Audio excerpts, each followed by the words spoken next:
महायुतीत साखरवाडी भाजपासाठी आल्यास ताकदीनं निवडणूक लढवणार संदीप शिंदे यांची माहिती. माजी खासदार रणजितसिंह नाईक निंबाळकर यांच्या नेतृत्वाखाली साखरवाडी जिल्हा परिषद गटातून पूर्ण ताकदीने निवडणूक लढवणार असल्याची माहिती युवा नेते संदीप शिंदे यांनी दिली. बरड गटातून संजय तात्या कापसे निवडणुकीसाठी इच्छुक. नव्याने निर्मिती झाल्यास बरड जिल्हा परिषद गटातून आगामी जिल्हा परिषद निवडणूक लढवण्यासाठी आपण इच्छुक असल्याची माहिती माजी पंचायत समिती सदस्य संजय तात्या कापसे यांनी दिली.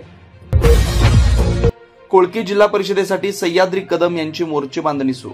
कोळकी जिल्हा परिषद गटातून राष्ट्रवादी शरदचंद्र पवार पक्षाच्या वतीनं निवडणूक लढवण्यासाठी माजी आमदार स्वर्गीय चिमणराव कदम यांचे सुपुत्र सह्याद्री चिमणराव कदम यांनी मोर्चे बांधणी सुरू केली असं दिसून येत आहे. आगामी निवडणुकीच्या बाबत गिरवी इथं आढावा बैठक घेतली असल्याचं सुद्धा समजतंय.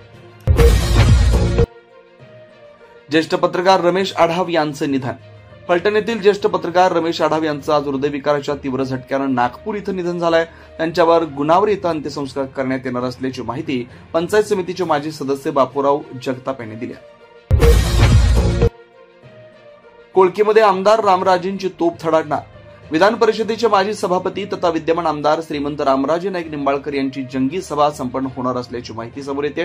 मंत्री जयकुमार गोरे यांच्या सभेच्या नंतर श्रीमंत रामराजे यांची सभा होणार असल्यानं नक्की श्रीमंत रामराजे काय बोलणार याकडे लक्ष लागून राहिलंय. याबाबत फलटण कृषी उत्पन्न बाजार समितीचे संचालक अक्षय गायकवाड यांच्याशी संपर्क साधला असता येणाऱ्या काही दिवसात आमचे नेते श्रीमंत रामराजे नाईक निंबाळकर यांच्या सभेचं आयोजन करण्यात येत असल्याची माहिती त्यांनी दिली. श्रीराम कारखान्याच्या समोर अपघातात एक जण जागीच ठार.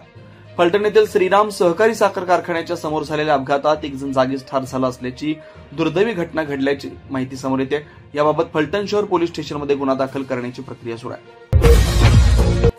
जिल्हा परिषदेला फलटण तालुक्यात आरक्षण पडणार. सातारा जिल्हा परिषदेचं आरक्षण काही दिवसात जाहीर होणार आहे.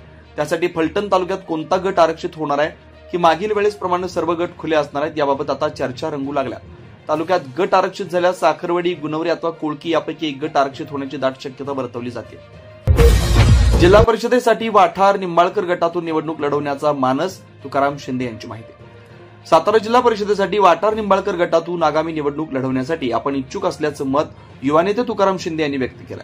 माजी खासदार रणजितसिंह नाईक निंबाळकर यांच्या सोबत आम्ही कामकाज करत असल्यानं त्यांनी संधी दिल्यास संधीचं सोनं केल्याशिवाय राहणार नसल्याचं मत सुद्धा शिंदे यांनी व्यक्त केलं. राष्ट्रवादीचे प्रदेशाध्यक्ष आमदार शशिकांत शिंदे यांचे सातारा जिल्ह्यात जंगी स्वागत होणार. माजी मंत्री तथा राष्ट्रवादी काँग्रेस पक्ष शरदचंद्र पवार पक्षाचे नूतन प्रदेशाध्यक्ष आमदार शशिकांत शिंदे यांच्या सातारा जिल्ह्यात शनिवार दिनांक 19 रोजी जंगी स्वागत होणार आहे. प्रदेशाध्यक्षपदी निवड झाल्यानंतर प्रथमच शिंदे सातारा जिल्ह्यात येत आहे. चवदार जेवणासाठी हॉटेल दुर्वांकूर प्राईड. फलटण ते शिंगणापूर रस्त्यावर इरिगेशन बंगल्याच्या गेटसमोर असलेले हॉटेल दुर्वांकूर प्राईड इथं प्युअर व्हेज जेवणाचे विविध पर्याय उपलब्ध आहेत. यामध्ये पंजाबी, चायनीज, महाराष्ट्रीयन जेवणाचे विविध पर्याय इथं उपलब्ध आहेत.